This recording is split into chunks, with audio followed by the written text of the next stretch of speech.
Hello everyone, and welcome to Classic Gaming Today, where we take a look at the gaming experiences of the past through the eyes of the present. I'm your host Tony, and today we're going to look at Sonic the Hedgehog, a two-dimensional platform title developed by Sonic Team and published by Sega for the Sega Genesis and Sega Mega Drive systems back in 1991. We're going to talk about that game in just a couple minutes, but first, as is usual, just a little bit of housekeeping up front. This is episode number 48. I am excited to be here. I hope all of you are as well. If you'd like to reach out, let me know how I'm doing, provide feedback, comments, suggestions, or just talk about classic games and technology in general, I would love to hear from you, and there are a few ways you could reach out. I have a Twitter account with the handle @ClassicGamingT. I have an email address, which is classicgamingtoday@gmail.com, and we also have a Discord server. The link is in the show notes.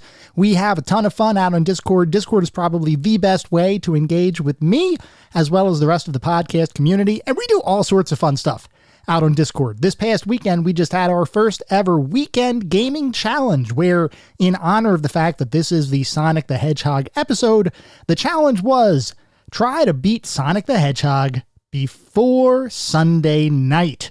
And I don't know how many people actually tried to do it. I know I played around with it a little bit. I know a few different people tried it, but there was only one person that was able to complete the challenge in time. That was Bookie New. Bookie New, congratulations on winning the very first weekend challenge. You are now on the leaderboard. What is the leaderboard for? Well, nobody quite knows yet, but it is something out there. It's going to be a little mysterious for a little bit. If you want to get involved with that, then join us out on Discord. It's really that simple. We have a ton of fun out there. I also want to mention that we do have a Patreon. It is patreon.com/classicgamingtoday. You can get a couple of extra Patreon exclusive podcast episodes every single month by signing up over there. You can get access to exclusive blog posts, special roles and channels out on Discord. It's a fun time. I do highly encourage, if you're interested, to go over there and sign up. I also want to shout out to our Pantheon members. These are the members of our Patreon community that are contributing at the Pantheon of Classic Gaming level. They are Rich Senewald, ISO, and David Morton. Thank you guys for your contributions. Thank you all for your contributions, and everybody for listening. I've been having a blast. I hope all of you are as well. For anyone who may be new, welcome. I just want to take a brief moment to go over the anatomy of an episode, because, for the most part, all of our episodes follow a very similar format and structure. We will always start by talking about the history of the game in question, the historical context. Where does it sit in the overall spectrum of video and computer gaming? And then we move into a pseudo-review kind of section. And I say pseudo-review because it's not like we assign a numerical ranking or star counts or anything like that. But we do look at every single game from several different perspectives. We look at the graphics. How does the game look? The sound and music. How does the game sound? The narrative and/or story, if the game has one, playability and controls, and overall feel. What does it feel like to play the game today versus when it may have been released 20, 30, maybe even 40 plus years ago? And we do all of that to reach a verdict as far as how well the game holds up today. And to do that, we assign each game to one of several categories. At the very top of our list is the Pantheon of Classic Gaming. If a game reaches the Pantheon, you know it is that darn good. It is a certifiable classic. It hasn't aged a day. You should definitely go out and play it. You are guaranteed to have a good time. It is just a quintessential experience. Just beyond the Pantheon are our golden oldies.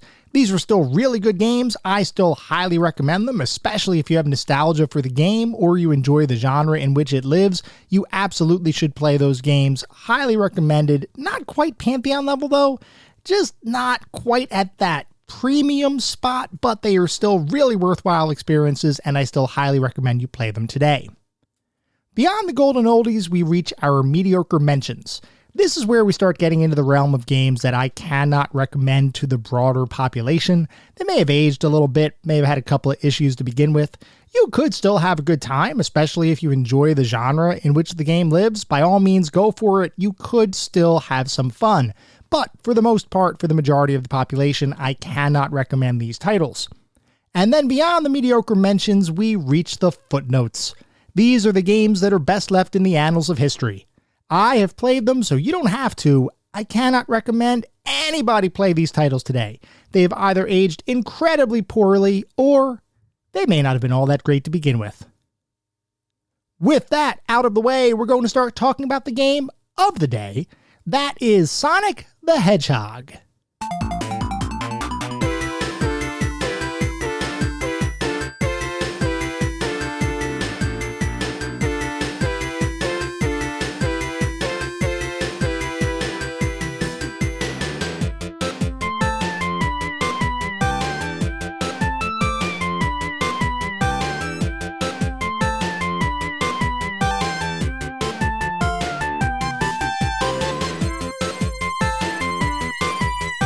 Sonic the Hedgehog is a two-dimensional platform title developed by Sonic Team and published by Sega for the Sega Genesis and Sega Mega Drive systems back in 1991. To really understand the story behind Sonic the Hedgehog, we need to go back in time to look at the evolution of the home console market in general, because Sonic didn't just spring into existence randomly. He was the end result of a series of constant and persistent console battles between a variety of industry heavyweights, and for one of those companies, hopes were high that Sonic would provide the knockout punch they would need to win the war. But before we get to that, let's talk about home video game consoles in general, and a bit about how the console market evolved over time. When many people think about home consoles, one of the first products that usually springs to mind is the Atari VCS or Atari 2600 system. They're interchangeable, the names. But that was not, in fact, the first in-the-home video game system. That distinction belongs to the Magnavox Odyssey, which was released in 1972. Now, when we talk about this time frame, it's important to remember that the video game industry overall was still in its very early stages. And for the most part, if someone wanted to play a video game, they were going to have to do that in an arcade because the technology for playing video games in the home just didn't exist yet. The Odyssey changed all of that, though it didn't exactly set the world on fire. In fact, it was only a modest success, with only around 350,000 total console sales over its 3-ish year lifespan. But as the first video game console available for home use, it helped to demonstrate what was possible, and it didn't take long for other companies to follow suit in releasing their own home consoles. The next major home console release happened in 1977, which is when the Atari Video Computer System, or VCS, became available to purchase. This, by the way, is the console that would eventually be known as the Atari 2600 and would almost single-handedly popularize the concept of gaming in the home, or at least it would popularize the concept of cartridge-based consoles in the home, because in the years between the Magnavox Odyssey's release and when the VCS came to market, there were a significant number of home video game releases. The thing with those releases, though, was that they were almost all single-purpose kinds of systems. Take, for example, Pong, which was an incredibly popular arcade game that would eventually make its way into a home version in 1974. When you bought a Pong console, you were pretty much just getting Pong. It wasn't like Pong was on a cartridge that you could swap out for another game. The physical machine you purchased had Pong hard-coded in its memory, and when you plugged Pong into your television, Pong was pretty much all you were going to get. There were a number of single-purpose video game systems released in the early to mid-1970s, and many proved to be pretty popular. But the market was reaching a saturation point, and consumers were quickly realizing that these types of game systems just didn't provide enough variety to hold their attention. So when the Atari VCS came onto the scene, with the ability to swap cartridges and games at a whim, people leapt at the chance to diversify their in-home gaming experience, and it didn't take long before Atari was the standard in home video gaming. Many of those home video game experiences ended up being ports of popular arcade titles like Pong and Space Invaders, and Atari in particular became very popular due to many of those ports, some of which Atari itself had originally developed as arcade cabinets. That's not to say that Atari was the only console in town, though, and Atari's early success would result in a number of entrants into the home console market, such as the latest iteration of the Magnavox Odyssey, the Vectrex, the Intellivision, and the ColecoVision. The The launch of the Atari VCS was really what kicked off the first console war, where many different companies were competing for a slice of the same pie. And while Atari was certainly the leader, it was not entirely invincible, as all it took was one savvy exclusivity deal for a killer game to sway the market in a different direction. ColecoVision was actually the first console to begin to pull control away from Atari a bit, as they were able to obtain an exclusive license for the home version of Nintendo's Donkey Kong arcade game, which helped the company eventually claim 17% of the home video game market by 1982. That being said, Atari still held a position of dominance, with 58% of all console sales attributable to the Atari VCS. But their position was slowly eroding. So Atari knew that they needed to do something to maintain control and avoid any continued loss of market share, so they began to seek out opportunities to increase their total game library, both by pursuing high-priced licensing deals with popular media and gaming properties, as well as loosening any sort of restrictions on who could publish a game for the system.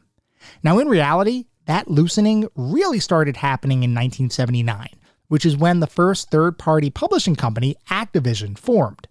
Prior to that, any games for a home console were published directly by that console's owning company.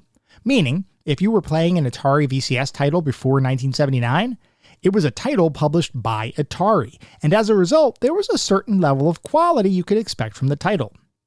After third-party publishing became a thing, you had any number of companies that could potentially develop a game for the console, and Atari didn't have any mechanism in place to restrict those companies. From Atari's perspective, the more games, the better, and even if a large portion of them turned out to be mediocre or downright poor games, they helped sell an extra console or two, and if that happened, then Atari was happy. By the time late 1982 rolled around, a number of events had occurred that would serve to put the home console market into what can only be described as a death spiral. The number of video game releases had ballooned to ridiculous proportions, and with Atari's lack of quality control or publishing restrictions, the number of quality releases were diluted to the point that the video game buying public just simply began to turn their attention to other hobbies. There were no guarantees that when you bought a game, you'd be getting something worthwhile, and even first-party published titles like E.T. and Pac-Man were so poorly designed that they undersold expectations dramatically, resulting in a significant loss in revenue. Unfortunately for the entire video game industry, that revenue loss wasn't simply a one-time thing. It continued to increase exponentially as the market had become saturated with low-quality titles that the gaming public simply didn't want to purchase, and as a result, the entire home console market crashed in 1983. And when I say crashed, I'm not just talking about a cars hitting each other on the highway kind of thing. I'm talking a full-scale, apocalypse-level, 10-mile-wide asteroid crashing into the Earth kind of impact. To put it into perspective, in 1983, the home video game market had total sales of around $3.2 billion. By 1985, that number had dwindled to $100 million in sales. That's a 97% drop in just 2 years. Absolutely crazy. Many financial analysts believed that the home video game market was simply going to disappear entirely, that it was a nice fad while it lasted, but that it was no longer a commercially viable venture. Sure, video games in general were still around, with arcades remaining relevant, albeit still less so than what they had been a couple years earlier. And as far as in-home video gaming was concerned, computers were rising up in prominence, as were the games for those platforms. Regardless though, while the video game industry wasn't exactly dead, it was certainly on life support, and any sort of resuscitation would be dependent on the introduction of something truly game-changing. And this is where Nintendo comes into the picture. Nintendo, as longtime listeners are aware, actually got its start as a playing card company back in 1889, with a transition to toys and electronics occurring in the early 1970s, almost 100 years after the company was founded. Since that pivot in the early 70s, Nintendo was rapidly becoming a significant force in the video game industry, as it entered a variety of markets, including arcades, portable systems like the Game & Watch, and even home consoles through the release of its Color TV game system, which was one of those consoles with games built in. It wasn't a cartridge-based system like the Atari. While Nintendo was enjoying a moderate level of success, another significant force in the gaming industry was beginning to evolve its own portfolio of products. That company was Sega, who had historically been an arcade game manufacturer and was in fact one of the top 5 arcade manufacturers of the early 1980s. When the video game crash of 1983 occurred, however, Sega noticed that its arcade business wasn't quite performing as well as it previously had, so they decided to expand their reach into the home console market, which resulted in the release of the Sega SG-1000 system in Japan on July 15, 1983. At the same time, Nintendo had been inspired by the ColecoVision, and they also decided to expand into the home console market, this time focusing on the creation of a console that would use swappable cartridges to play games, as opposed to having only a small set of games preloaded in memory.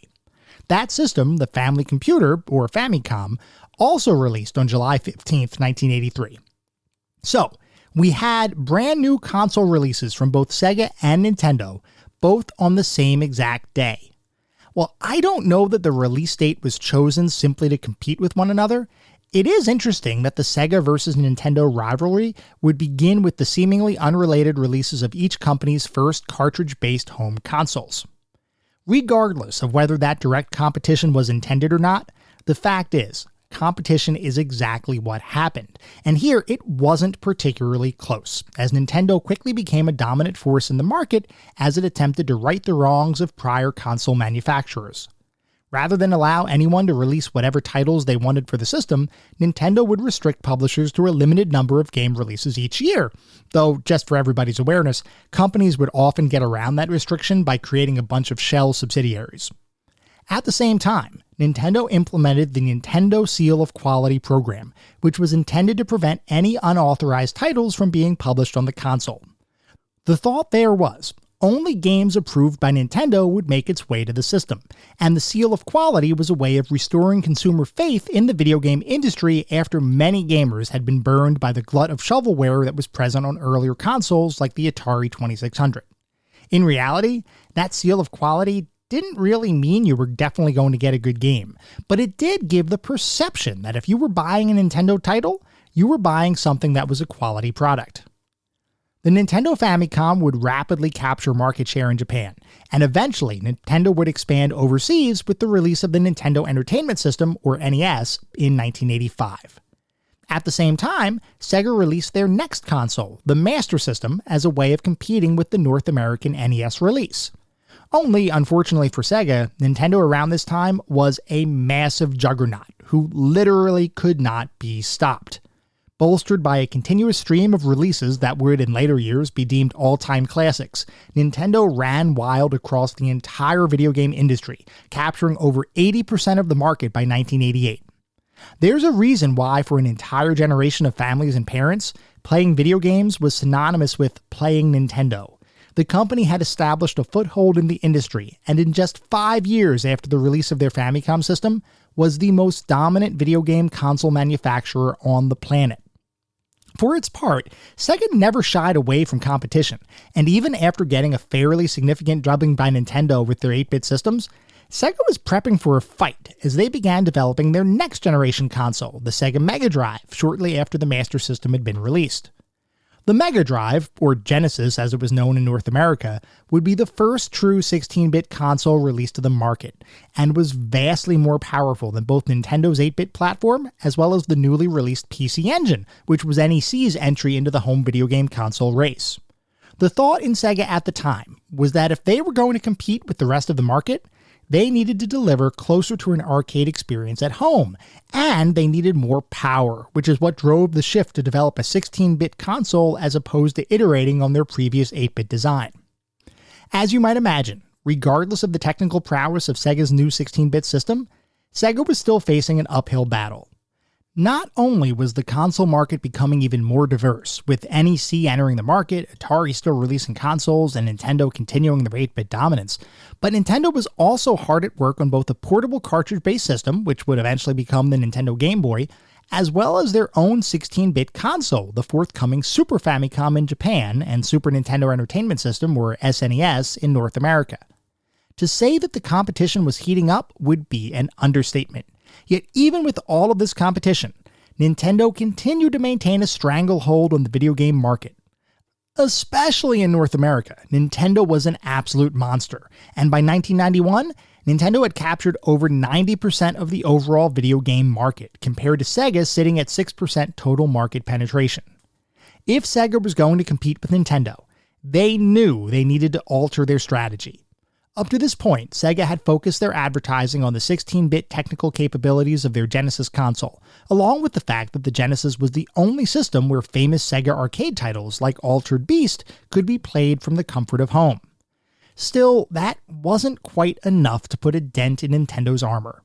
Sure, Sega had some arcade hits, but Nintendo had a stable of franchise characters and also had the publishing rights to many of the more popular arcade titles of the time, aside from those that were published by Sega. Beyond that, with the Super Nintendo, Nintendo was about to release a console technologically comparable to the Genesis, and that system would provide faithful Nintendo fans with a natural upgrade path to 16-bit gaming. Shortly before the release of the Super Nintendo Entertainment System in North America, Sega of America went through a bit of a shakeup, as its CEO of the time, Michael Katz, was replaced by a man named Tom Kalinske, who was a veteran of the toy market and he had previously worked at Mattel. When Kalinske accepted his role as CEO, he was given one primary directive by Sega of Japan. He was to figure out a way to beat Nintendo, with Kalinske being given oversight of the American and European geographic regions. In short, outside of Japan, Kalinske was pretty much in charge. With that direction in place, Kalinske put together a multi-part strategy to attempt to steal the market from Nintendo, including doubling down on aggressive marketing that oftentimes focused on Nintendo's family-friendly image, while positioning Sega as the cool kids console. If you wanted games for your kindergartner, go with Nintendo and have some fun with Mario and Donkey Kong. If you wanted to experience the latest in home console entertainment with more mature themes, action, and fast-paced gameplay, the Sega Genesis was the place to be. And by the way, let me tell you, that advertising was successful. I believe I've mentioned this before, but I was primarily a Nintendo kid up through the early 90s, which is when I started exploring other consoles as well as getting more heavily involved in computer gaming. Sega's marketing campaign made schoolyards of the time a pretty interesting place to be, as there were times that an actual divide amongst friend groups would occur, driven primarily by whether you played Nintendo and were therefore a child, versus if you owned a Genesis and were therefore more of a man. The fact is, neither of those were true, but Sega definitely presented itself as the console for people who were ready to grow up and throw off the shackles of Nintendo's family-safe platform, and for the most part, it worked. Beyond advertising, Kalinske had a few other ideas on how to make Sega more competitive. He would cut the price of the console, making it more affordable than ever to purchase a Sega system, while also making it difficult for Nintendo to compete price-wise, since their 16-bit system hadn't even released yet.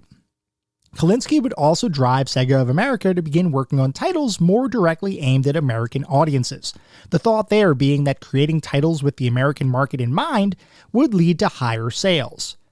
And finally, and perhaps most importantly, Sega's American and Japanese divisions both agreed.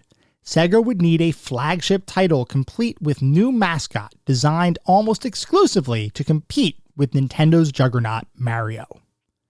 We've talked a bit about mascots with video game consoles before, and the fact is they can definitely be a big deal for console makers, and oftentimes a quality mascot can sell systems just by their presence on the console.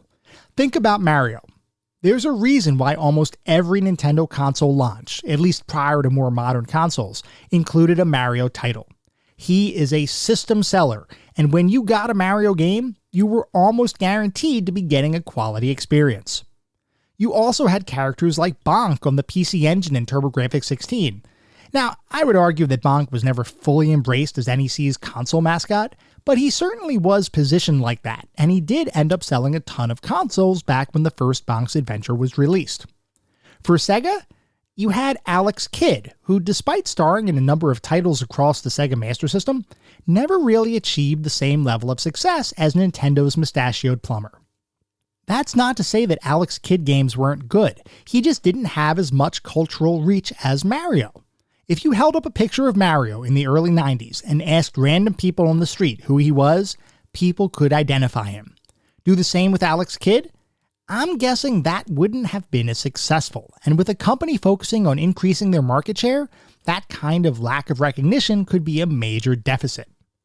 So, Sega made the decision that they needed to create a new mascot, one that would be able to propel the company further into popular culture, especially in North America, with Sega president Hayao Nakayama declaring that the company would hold an internal contest to design Sega's new character.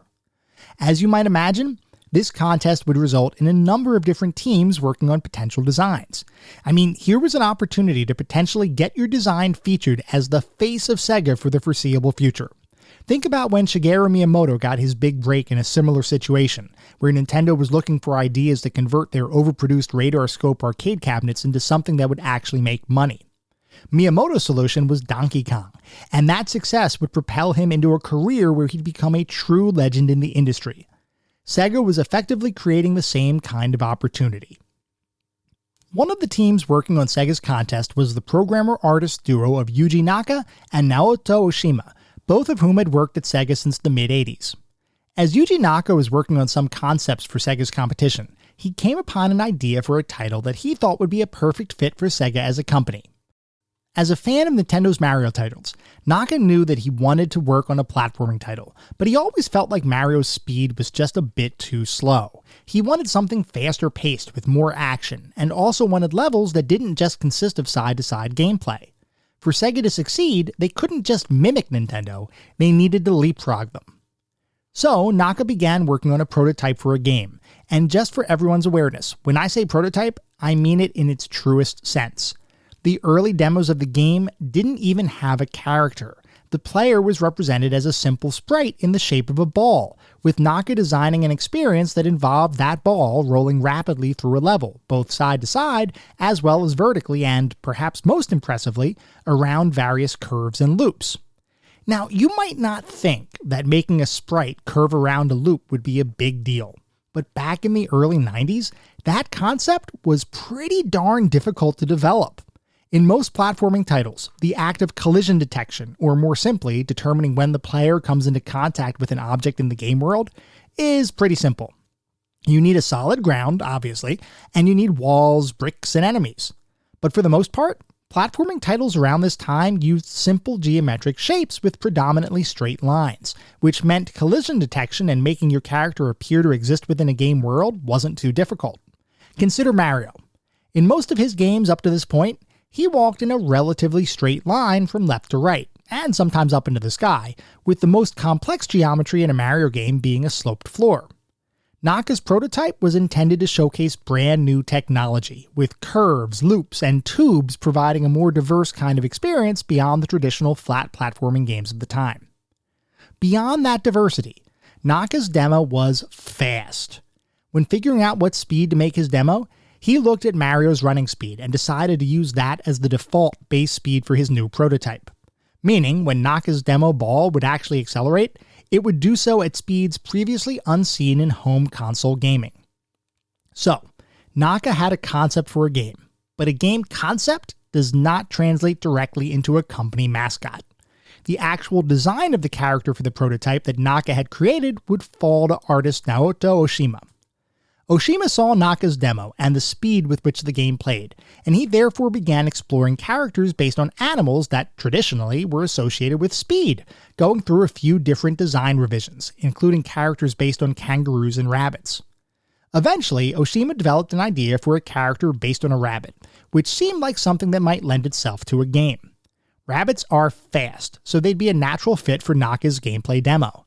And, more popularly, rabbits have long ears, which Oshima conceptualized as potentially being usable as a means to grab and catch items in the game world. He brought that concept to Naka, who began implementing the character into his game engine, and they discovered that the rabbit ear gameplay idea was just a bit too complex for the Sega Genesis hardware to process. So Oshima went back to the drawing board, and thinking of Naka's demo more closely, where a ball literally moves around a level at breakneck speed, he considered, what if he focused his attention on animals that could, in fact, roll up into a ball? He once again went through several different possibilities until eventually settling on the hedgehog as the frontrunner.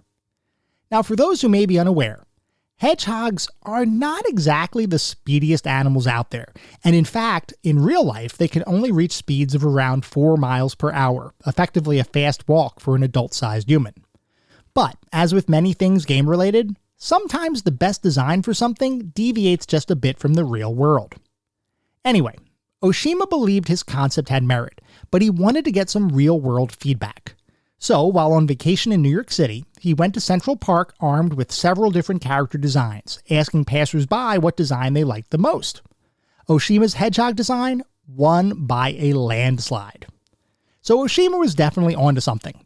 He took his design back to Sega and proposed his hedgehog character as the potential new mascot for the company. Several design evolutions followed, including softening some of the character's features to appeal to a broader market, but for the most part, Oshima's design was a home run. His spiky blue-haired character with red shoes and a can-do attitude would become Sonic the Hedgehog.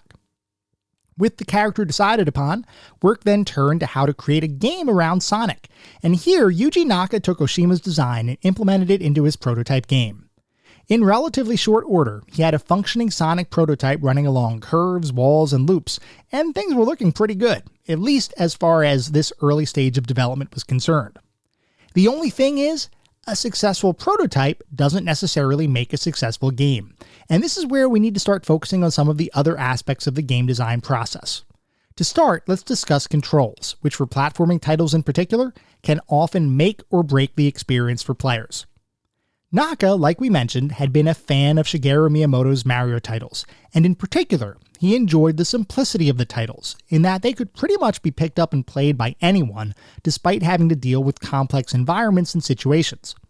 Miyamoto's design philosophy tended to focus on playability, and making his game experiences enjoyable by everyone. Rather than create a ton of complex control schemes, Miyamoto distilled player control into a couple of buttons and directional movement. Naka, for his part, conceptualized a very similar design for Sonic the Hedgehog, with his goal being that the game should be playable using just a directional pad for moving and a single button to be used for jumping. This simplicity in control would be a direct contrast to the complexity of the environments that he was envisioning for the game. Like we had talked about, he was trying to implement loops, curves, corkscrews, and various other non-standard geometry into the game. The act of combining those complex elements with a simple control scheme would prove to be a challenge, especially because neither Naka nor Oshima had much experience in designing levels for games. So, Sega assigned a new member to the team, Hirokazu Yasuhara, who would serve as the game's overall designer to include level design. Between Yasuhara and Naka, they devised a way to create levels that were incredibly more detailed than nearly any other platforming title of the time, with multiple paths through each level, a number of curved surfaces, speed boosts, spikes, and other obstacles, and a number of different enemies. In fact, there was such a focus on level design and playability that the very first level in the game, Green Hill Zone, would take over 8 months to go from concept to implementation, having been scrapped and recreated a number of times. Yasuhara believed that, as the first level in the title, it had to do several things really well. For one, it had to show Sega's technical prowess, so it had to be effectively a showcase for the system, something where anyone could sit down and say, okay, this is what Sega's all about. Another focus was trying to make the level have broad appeal, with the goal of ensuring players around the world, whether Japanese, American, European, or elsewhere, would enjoy the experience. And finally, there were just some pretty serious technical issues that the team needed to work through to actually make the level a reality. We've been talking a bit about level geometry and curves, and we spoke briefly about collision detection. Let's turn our attention now to continue talking about Sonic's speed. Sonic the Hedgehog, like we mentioned, was always designed to be a fast game, and in fact for Naka and the team, their goal was to create the fastest platform title ever made. So Naka coded his engine with that in mind. The only thing is, that speed came with its own challenges. Trying to maintain collision detection algorithms accurately while moving at such a breakneck pace was difficult for Sega's hardware to keep up with. And funnily, what ended up happening was, rather than Sonic running along a curve or speeding upside down into a loop, he would simply end up breaking through the loop, literally blasting through the side of the level. This was obviously a bit of an issue. Furthermore, the speed in the game was so fast that at times levels would appear to be moving backwards, which I suppose is an early video game adaptation of Einstein's theory of relativity? Maybe? Well, in any event, finally, beyond not being able to keep up with collision detection calculations due to the game's speed, there were a number of other game elements, like enemies and other sprites, that simply couldn't be displayed effectively while maintaining that same sense of speed. Here, Naka proved himself to be a talented developer, as he went back into his engine and developed other routines that would effectively smooth out and address all of these issues. But when he and the team showed the game to other members of Sega's staff, a number of them thought that the game was simply too fast to be playable, despite the fact that all of those prior challenges had already been addressed. So, Naka ended up slowing down the speed just a bit, though according to Sega, Sonic was still considered, at least for the time, to be the fastest action platform game in the world, with Naka himself claiming that Sonic has the fastest ever character speed in a video game. With the engine and character design coming together, attention shifted to music, which would be composed by a Japanese musician named Masato Nakamura. Now, interestingly, Nakamura was not a video game composer, and we have talked at least a few times before about individuals who have created an entire career of composing video game music. Nakamura, prior to being selected to compose the music for Sonic the Hedgehog, had never composed a video game score in his life. Instead, he had been part of a J-pop band called Dreams Come True, who themselves had some success in the music industry. Nakamura was both the band's bassist and composer, so the thought was he could take his music industry experience and convert that expertise into an awesome video game soundtrack. The only issue was, composing for a video game in the early 90s was not nearly the same process as composing music for a real band. Think about it like this. If you want to sit down to compose a piece of music today, you are literally limited only by your imagination. Or, if you're planning a live performance, the number of bandmates or orchestra members at your disposal. Composing for the Sega Genesis? You'd be limited to only playing 4 sounds concurrently, which was a significant limitation in comparison to what a traditional composer might be used to. At first, Nakamura thought that it would be impossible to create music under such restrictions. But at the same time, he was intrigued by the team's focus, which beyond creating a standout flagship title, was, in no uncertain terms, to dethrone Mario as the king of platform gaming. Nakamura wanted to be a part of that, so he took the time to compose the game's soundtrack, with the development team eventually digitizing that work using an Atari ST computer. Eventually, the game would be refined enough to be ready for a public unveiling, and here Sega of America's Tom Kalinske was just a little bit nervous. He thought that Sega had a winning title in their hands, but would the public agree? So, he arranged for his marketing team to conduct a series of playtests across the United States, and his intention here was clear. He had gamers play a few rounds of Super Mario, and then he had them try out Sonic the Hedgehog, and he asked them point blank, which one was better? The end result? Nearly 80% preferred Sonic. The game would continue to be refined until it made a more formal debut at the 1991 Consumer Electronics Show, or CES, and it would release to the public shortly thereafter on June 23, 1991. The response from both critics and players was overwhelmingly positive, with many praising the game's graphics, music, gameplay, and above all else, sense of speed. It would go on to become one of the best-selling games of the year, on its way to selling over 2 million copies by the end of the year. Its success was so great that just several months after release, it would replace Altered Beast as the pack-in title for the Sega Genesis, which served to help sell an additional 15 million consoles over the course of its lifetime. Sonic the Hedgehog would be named Game of the Year by many publications of the time, and even retrospective analysis has kept Sonic on many gamers' best games of all time lists. Sonic the Hedgehog would be ported to various other Sega systems, including their 8-bit consoles of the time, the portable Game Gear, as well as the Sega Master System.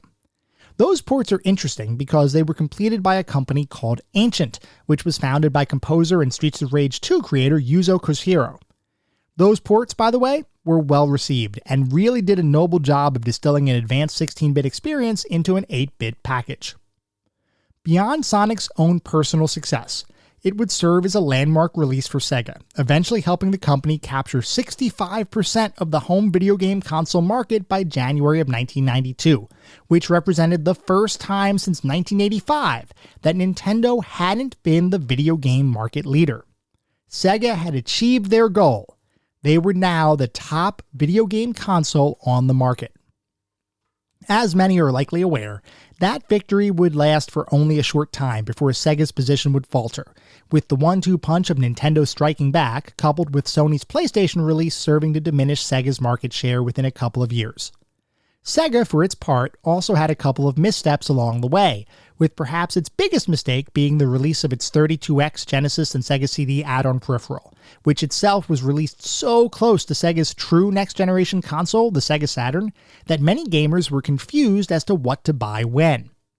That, unfortunately, was the beginning of the end for Sega as a console manufacturer. While they would release the Dreamcast several years later, and I personally love my Dreamcast and its games, it was a situation of too little, too late for Sega. Despite their Sonic-driven success, Sega would eventually be ousted from the console market entirely, and today they are content to simply make games rather than continue playing in the hardware space. That being said, Sonic was a resounding success for Sega, and it would become an extremely successful franchise in the years that followed, with multiple sequels and spin-offs across a variety of genres, as well as numerous tangential media efforts, like animated cartoons, books, toys, and most recently, the start of a successful movie franchise that helped, at least in part, pave the way for the current resurgence of quality video game to movie releases. While Sega doesn't exist in the same capacity as it once did, and Sonic's primary developer, Yuji Naka, has been in the news for insider trading more than game development recently, Sonic the Hedgehog's legacy remains secure. Sonic has transcended his gaming roots to become a true media franchise and has remained a relevant figure in popular culture even today. Sega's blue-haired mascot took the gaming world by storm when it was released in 1991, and it almost single-handedly made the console wars of the 90s much more interesting, with Sega doing the unthinkable, dethroning Nintendo as the dominant console maker of the time. That success, though short-lived, is a testament to the creativity and genius of Sonic's development team, which would literally go on to be called Sonic Team, and Sega's tenacity in really taking the fight to the rest of the industry. Sega may not have the spotlight any longer, but Sonic's first entry into the world is definitely a shining moment for Sega as a company, and as such, deserves to be remembered as one of the most important and influential game releases of all time.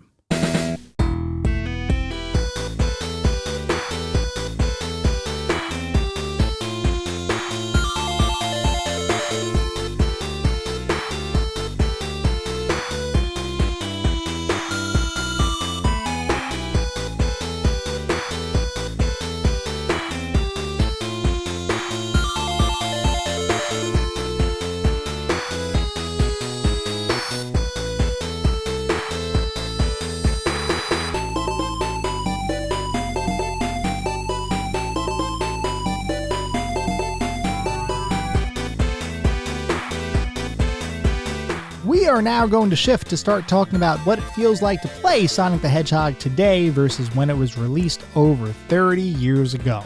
So let's go over a general overview of the game.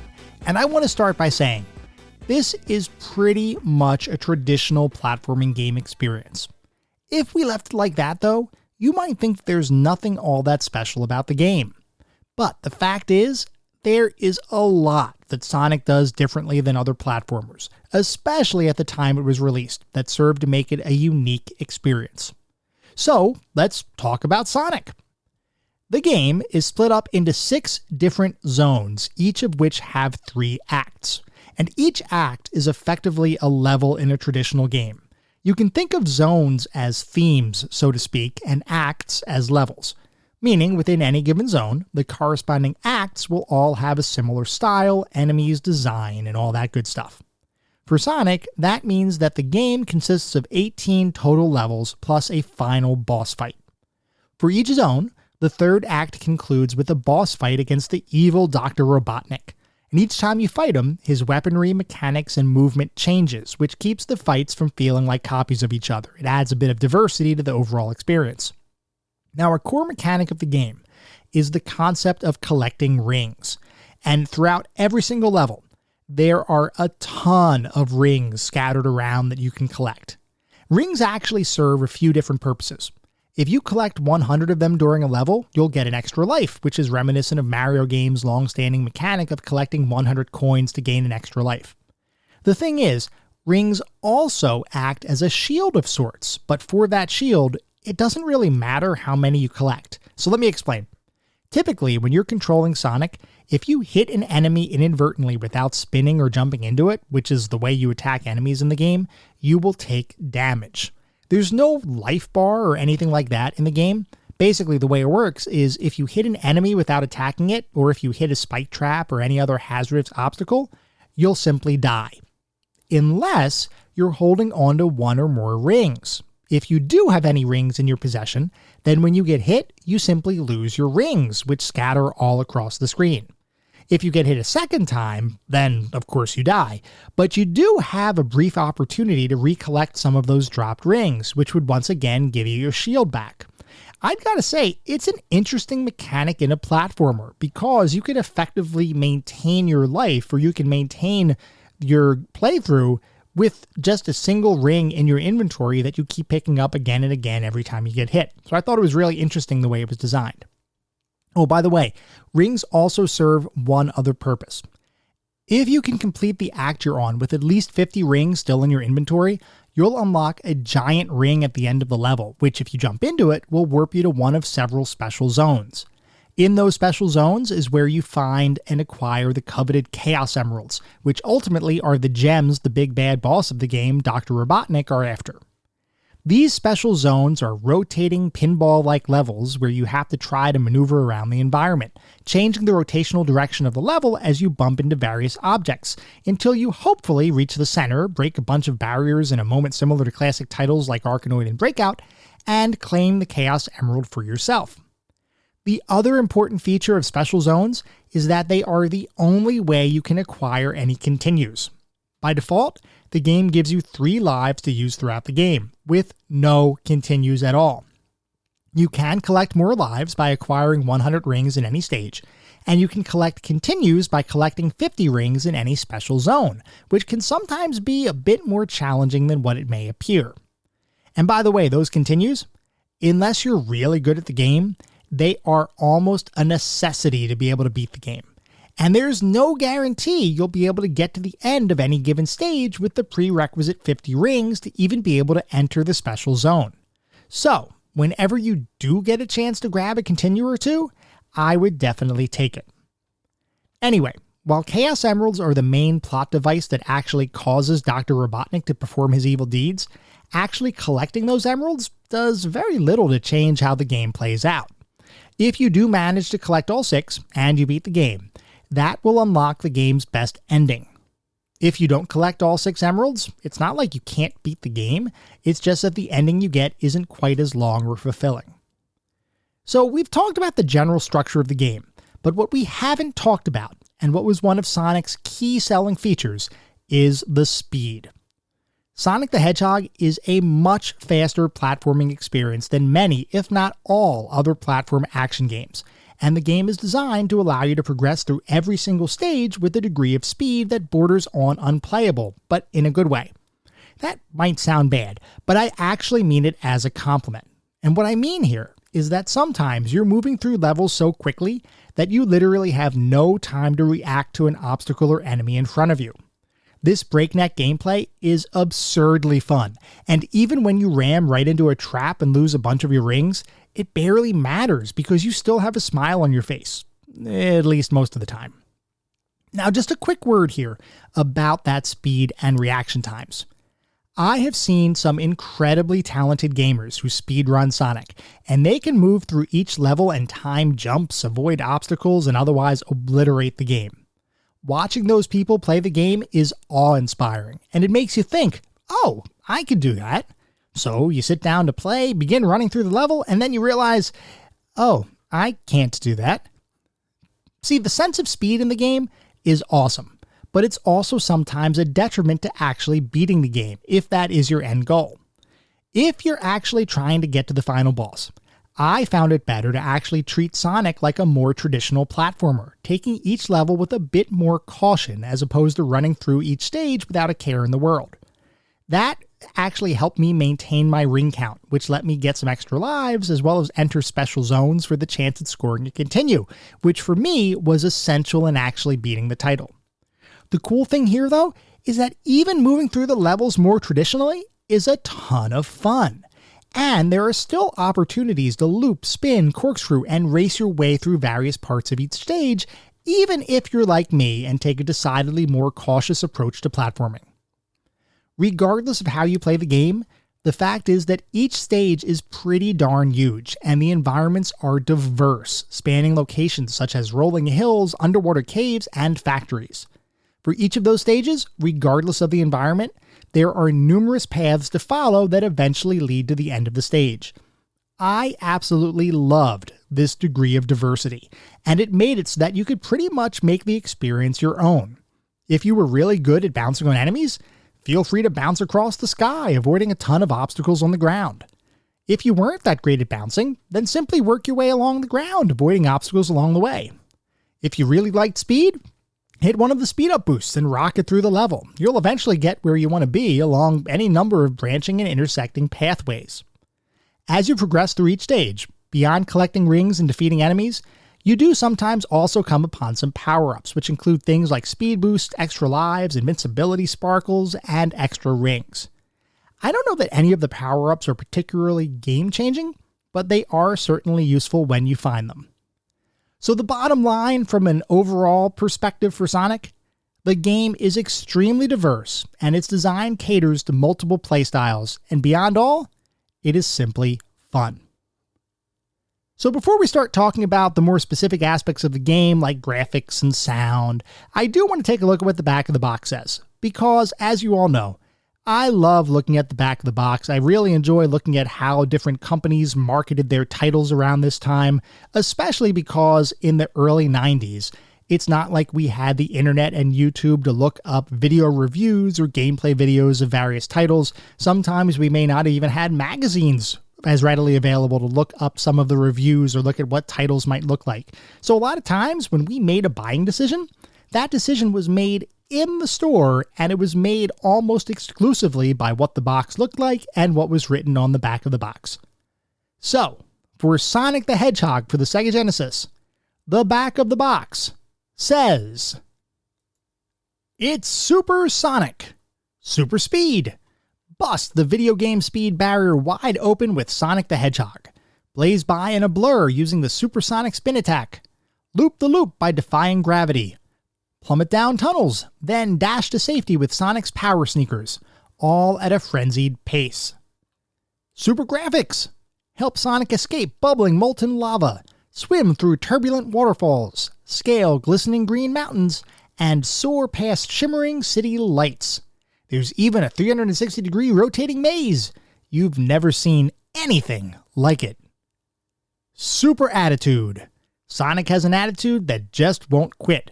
He's flip and funny, yet tough as nails as he fights to free his friends from evil. So just wait. Sonic may be the world's next superhero." And then, of course, there are some images on the back of the box as well from the game. So I've got to say, I thought they did a pretty good job marketing the title. The graphics on the back of the box, or the images on the back of the box, look really good from the game. It makes it look like something that I would want to play, and in fact, I did play it. And it also touts all of the different qualities that make Sonic Sonic, like the speed and the different types of geometries that are in the levels, like loops and all of that good stuff. So I think they did a pretty good job marketing the game with the back of the box. Anyway, let's move in to start talking about some of the more specific aspects of the game. We're going to start by talking about the graphics. Bottom line here, I loved the graphics. Everything here was well designed, extremely colorful, and simply evoked a sense of edgy wonder and joy. Enemy designs were unique and varied, and Sonic himself looked great. Every stage and environment that you encounter look awesome, with each zone's theme being distinct. There are tons of different graphical effects at play here too, some of which are extremely impressive. I especially appreciated the fact that despite the game's speed, the graphics and frame rate were pretty stable, mostly. There were occasions where I was carrying a ton of rings and accidentally hit an enemy, with the resulting ring explosion causing some stutter and a frame rate dip. But I can honestly forgive those situations because, for one, there were simply a ton of sprites on the screen, so much so that I'm surprised the Genesis didn't simply melt. And further, the rest of the visual presentation is just so darn good that the occasional frame rate hit can't detract from the experience.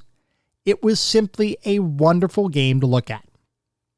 Moving on to the sound and music, the music here was so good, with numerous tunes being both memorable and hummable.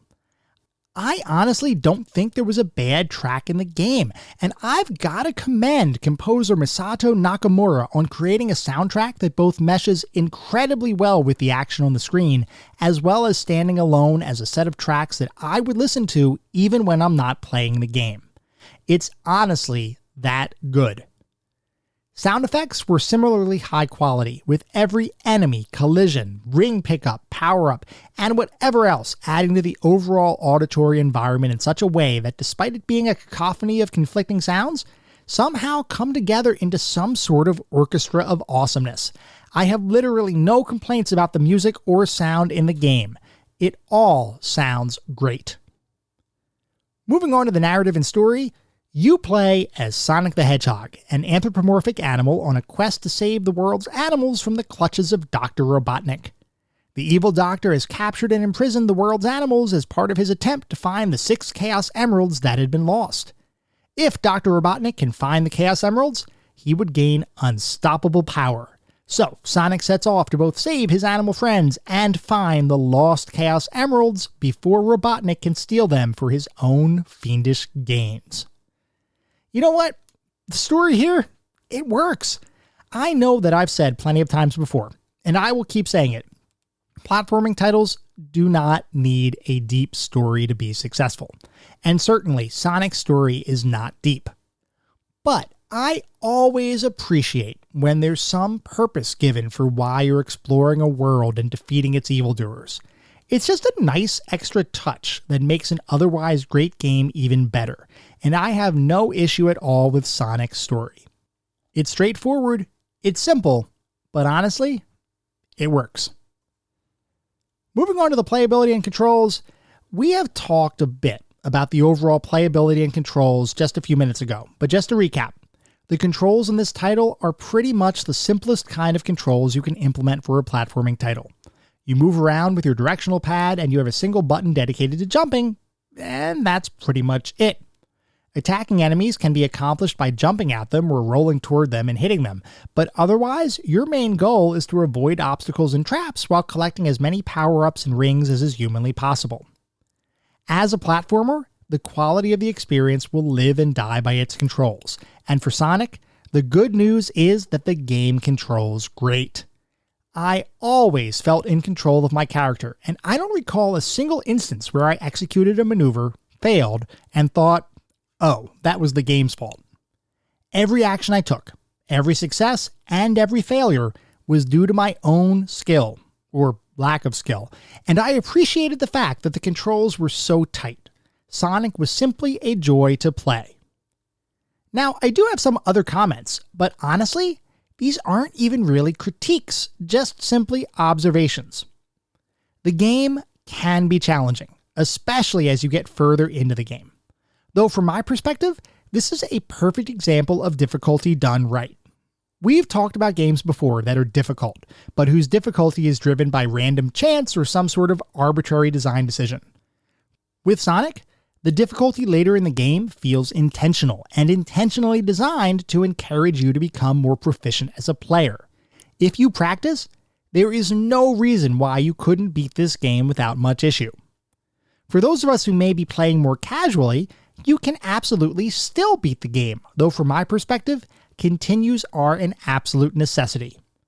I think the time that I finally beat the last boss, I had used up around 3 continues and was down to my last life, which made the experience incredibly stressful, but also ultimately super rewarding.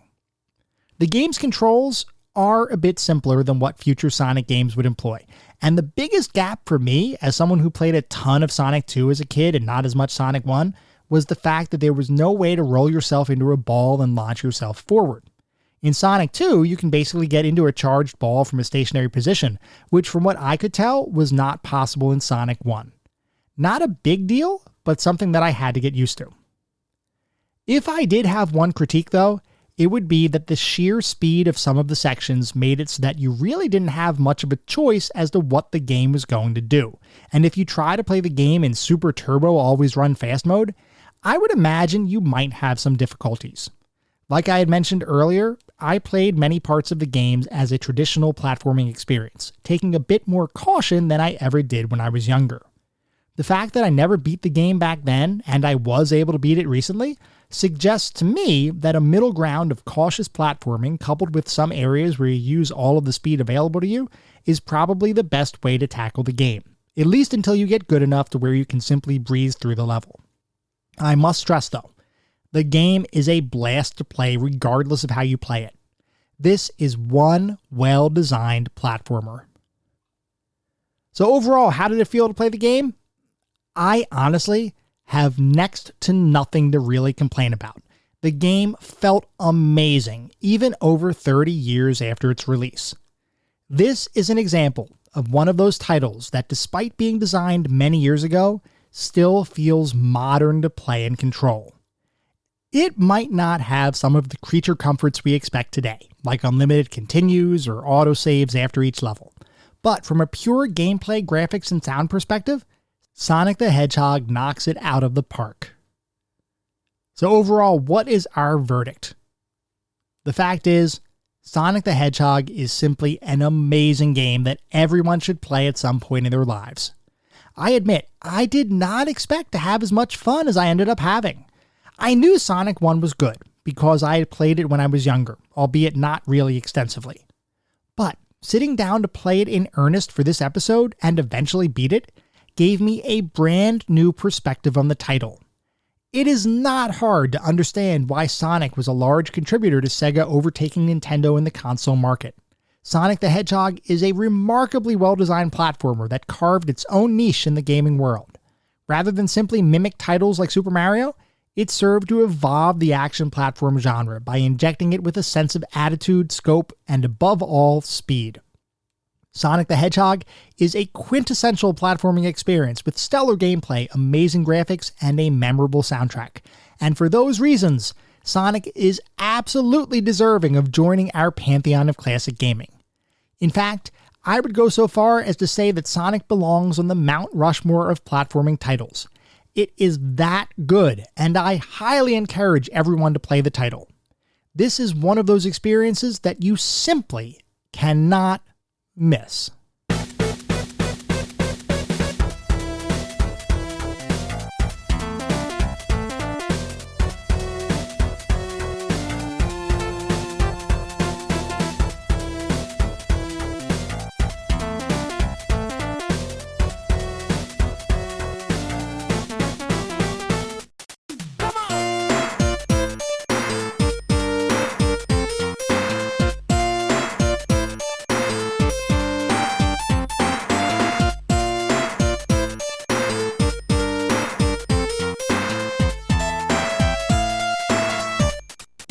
That was our episode on Sonic the Hedgehog. I hope you all enjoyed listening to it as much as I enjoyed creating it. If you'd like to reach out, let me know how I'm doing, provide feedback, comments, suggestions, or just talk about classic games and technology in general, I would love to hear from you, and there are a few ways you could reach out. I have a Twitter account with the handle @ClassicGamingT. I have an email address, which is classicgamingtoday@gmail.com. And we have a Discord server. The link is in the show notes. Discord is the best way to get in touch with me and the rest of the podcast community. A ton of fun out there. I highly encourage you all to join. And once again, we also do have a Patreon. That is patreon.com/classicgamingtoday. So if you want to get a couple of additional podcast episodes every single month, some exclusive blog posts, exclusive Discord channels and roles, make sure you sign up over there. It is patreon.com/classicgamingtoday. Before we sign off for the week, I do want to mention that our next episode is going to be focused on Metal Gear Solid. So please feel free to write in if you have any particularly fond or not so fond memories of that experience. At the same time, I recognize you're likely listening to this podcast on any number of podcast engines, and it would be great if you wouldn't mind to leave me a review. This is not about bolstering star counts or harvesting a bunch of 5-star reviews, though if that happens, awesome, that means we're doing something right. No, what this is really all about is gathering the feedback necessary to continue to make this the best possible podcast it can be. I want to make sure that I continue to deliver the content that you all want to listen to and that continues to attract new listeners. We are getting new listeners literally every day, which is awesome. I want to continue to grow the community, and the only way to do that is to make sure that I am hitting the mark with the content that you all want to listen to and making this the best possible podcast it can be. We'll be back in around a week with our next episode focused on Metal Gear Solid. Until then, remember, sometimes the games of the past are just as good, if not better, than the games of today. Goodbye, everyone.